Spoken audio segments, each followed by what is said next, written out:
Bienvenidos al estudio de Primera de Corintios. Mi nombre es Cindy Ramírez y hoy vamos a estudiar el capítulo número 12 de Primera de Corintios. Si no lo has hecho, me ayudarías muchísimo suscribiéndote al canal y dándole like a los videos si no lo has hecho. En el capítulo 12 de Primera de Corintios hablamos de los dones espirituales. Los dones espirituales son capacidades especiales que el Espíritu Santo da a cada creyente y que deben ser usados para ministrar a las necesidades del cuerpo de creyentes, o sea, a la iglesia. En este capítulo no hay una lista completa de los dones espirituales. Puedes ver más de estos dones en Romanos 12 del 3 al 8, Efesios 4 del 4 al 13 y Primera de Pedro capítulo 4 del 10 al 11. Hay muchos dones y ningún don es superior a los demás, eso es importante. Las personas tienen diferentes dones y algunas tienen más de uno. Todos los dones espirituales proceden del Espíritu Santo, quien los da para edificar el cuerpo de Cristo. Ahora, en este capítulo en específico, en lugar de unificar y unir a la iglesia en Corintio, el tema de los dones espirituales la estaba dividiendo. Los dones espirituales se habían convertido en símbolos de poder espiritual, lo cual causó rivalidades. Algunos pensaban que eran más espirituales que otros debido a los dones que tenían. Esto era un uso erróneo de los dones espirituales, ya que habían sido dados para ayudar a la iglesia a que funcionara con eficacia, no para dividirla. Podemos causar división si insistimos en usar nuestros dones a nuestra manera, sin ser sensibles a los demás. Nunca debemos usar nuestros dones para manipular a otros o para el servicio de nuestros propios intereses. Versículo 1 dice: Ahora, amados hermanos, con respecto a la pregunta acerca de las capacidades especiales que el Espíritu nos da, no quiero que lo malentiendan. Ustedes saben que cuando todos eran paganos, fueron llevados por mal camino y arrastrados a rendir culto a ídolos mundanos. Por lo tanto, quiero que sepan que nadie que hable por el Espíritu de Dios maldice a Jesús, y nadie puede decir que Jesús es el Señor, excepto por el Espíritu Santo. Hoy en día el mundo está lleno de falsos maestros. Cualquiera puede afirmar que habla en el nombre de Dios. No hay que aceptar ingenuamente las palabras de todos los que afirman hablar en nombre de Dios. Hay que juzgar sus credenciales, es decir, cuestionar su carácter, su vida, y descubre qué es lo que te enseña acerca de Cristo. El versículo 6 dice: Dios trabaja de manera diferente, pero es el mismo Dios quien hace la obra en todos nosotros. Dios está totalmente involucrado en el proceso de conceder los dones y dar el poder para usarlos. Ahora, los dones específicos, los lugares donde se ministra y los tipos de actividades varían, pero todos los dones producen sus mejores resultados cuando edifican el cuerpo de Cristo. Dios crea un lugar único para cada creyente dentro de la iglesia. Puede ser que algunos dones y ministerios coincidan en parte, pero cada creyente tiene un rol especial diseñado por Dios. Parte de la emocionante aventura de seguir a Cristo influye descubrir tu don y ponerlo al servicio de Dios. Al usar tu don, que tu motivo sea servir a Dios y a su pueblo. Ahora el versículo 9 dice: A otro el mismo Espíritu le da gran fe, y a alguien más ese único Espíritu le da el don de sanidad. Este versículo me pareció muy interesante cuando lo leí por primera vez, porque dije, pues todos los cristianos tienen fe. Sin embargo, descubrí que algunos tienen el don espiritual de la fe, lo que significa que tienen una capacidad excepcional de confianza en el poder de Dios, lo cual he visto y es increíble. Versículo 10. A uno le da el poder para hacer milagros y a otro la capacidad de profetizar. A alguien más le da la capacidad de discernir si un mensaje es del Espíritu de Dios o no, o de otro espíritu.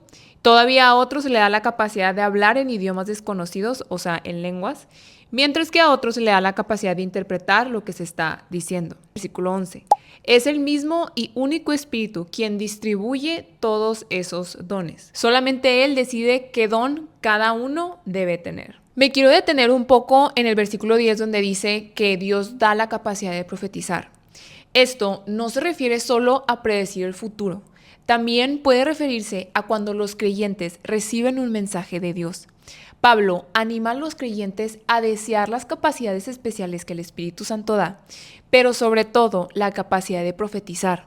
El propósito de esta capacidad es para los demás. Como aquí dice, el que profetiza fortalece a los otros, los anima y los consuela. Así como ocurre con el don de la fe, la capacidad de hablar con poder a otros sobre asuntos de la fe también está a disposición de todos los creyentes.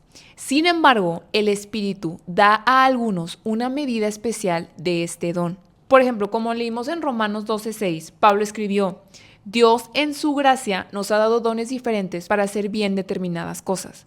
Por lo tanto, si Dios te dio la capacidad de profetizar, habla con toda la fe que Dios te haya concedido. Algunos han interpretado la profecía como algo que sucede en varios sermones predicados en toda la historia de la iglesia. Otros dicen que la profecía no es un sermón, sino un mensaje espontáneo, inspirado por el Espíritu Santo, y dado verbalmente a la congregación para animar y edificar al cuerpo de Cristo. Después, en esta misma sección, Pablo habla acerca de los idiomas desconocidos, o sea, hablar en lenguas. En Hechos 2, del 1 al 13, las lenguas se refiere a idiomas terrenales que las personas no conocían antes del día de Pentecostés. Aquí y en el capítulo 12, versículo 28, es probable que lenguas se refiera al don de hablar en un idioma eufórico o celestial. En el capítulo 13, versículo 1, Pablo usa el término en ambos sentidos al decir los idiomas del mundo y de los ángeles. Hablar en lenguas es un don espiritual de verdad. El que usa este don debe de seguir ciertas pautas y eso lo vamos a ver en el capítulo 14. ¿Por qué? Porque el propósito de este don es ayudar al cuerpo de Cristo, no para glorificarnos a nosotros y que todos vean que hablamos en lenguas.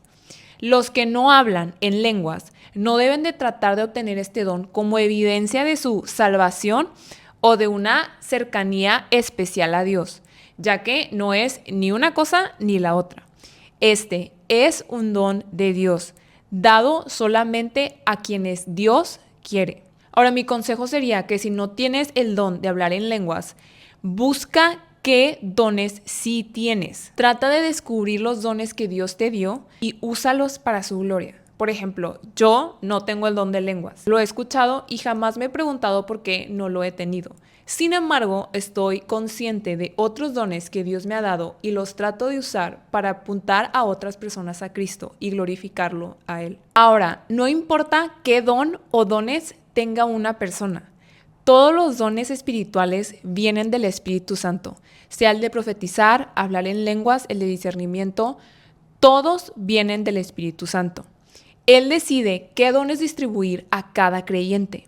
Nosotros somos responsables de usar y desarrollar nuestros dones, pero no merecemos ningún mérito por lo que Dios nos ha dado gratuitamente. Ahora, cabe observar que normalmente las discusiones acerca de los dones espirituales comúnmente acarrean dificultades cuando las personas pasan por alto dos puntos centrales. Número 1, los dones espirituales no son para el servicio propio, sino para edificar el cuerpo de Cristo, como ya lo he mencionado. Y número 2, todo don se vuelve prácticamente inútil cuando es ejercitado sin amor, y eso lo vamos a ver en el capítulo 13. Mientras tú buscas identificar y utilizar los dones que Dios te ha dado, haz que tu motivación máxima sea la de amar a Dios y amar a tus hermanos creyentes. Ahora, versículo 12 dice: el cuerpo humano tiene muchas partes, pero las muchas partes forman un cuerpo entero. Lo mismo sucede con el cuerpo de Cristo. Pablo compara el cuerpo de Cristo con el cuerpo humano. Cada parte tiene una función específica que es necesaria para el cuerpo en su totalidad. Las partes del cuerpo son diferentes, tienen un propósito particular y deben trabajar juntas a pesar de sus diferencias. Los cristianos tienen que evitar dos errores comunes. Número 1, sentirse orgulloso de sus capacidades. O por el contrario, número 2, pensar que no tienen nada que ofrecer al cuerpo de creyentes. En lugar de compararnos unos con otros, juntos deberíamos usar nuestros diferentes dones para difundir la buena noticia de salvación. Ahora, versículo 13. Entre nosotros hay algunos que son judíos y otros que son gentiles. Algunos son esclavos y otros son libres, pero todos fuimos bautizados en un solo cuerpo por un mismo espíritu, y todos compartimos el mismo espíritu. Ahora, como mencioné, la iglesia está compuesta de muchas personas con una variedad de trasfondos y con una variedad de dones y capacidades. Es fácil que estas diferencias dividan a las personas, como fue el caso de Corintio, pero a pesar de las diferencias, todos los creyentes tienen algo en común, como aquí se menciona: la fe en Cristo. La iglesia debería encontrar unidad en esta verdad esencial. todos los creyentes son bautizados por el Espíritu Santo en un solo cuerpo de creyentes, que es la iglesia. No es que perdamos nuestra identidad individual, sino que poseemos una unidad en Cristo, que es más importante. Cuando nos convertimos en cristianos, el Espíritu Santo viene a vivir en nosotros y nacemos a la familia de Dios. Como aquí dice, todos compartimos el mismo Espíritu. Esto significa que cada uno de nosotros ha recibido el mismo Espíritu Santo. Como miembros de la familia de Dios, podemos tener intereses y dones diferentes, pero estamos unidos por el Espíritu en un solo cuerpo espiritual. Ahora, versículo 22 al 24 me encantó. De hecho, algunas partes del cuerpo que parecieran las más débiles y menos importantes, en realidad son las más necesarias. Y las partes que consideramos menos honorables son las que vestimos con más esmero. Así que protegemos con mucho cuidado esas partes que no deberían verse, mientras que las partes más honorables no precisan esa atención especial. Por eso, Dios ha formado el cuerpo de tal manera que se les dé más honor y cuidado a esas partes que tienen menos dignidad.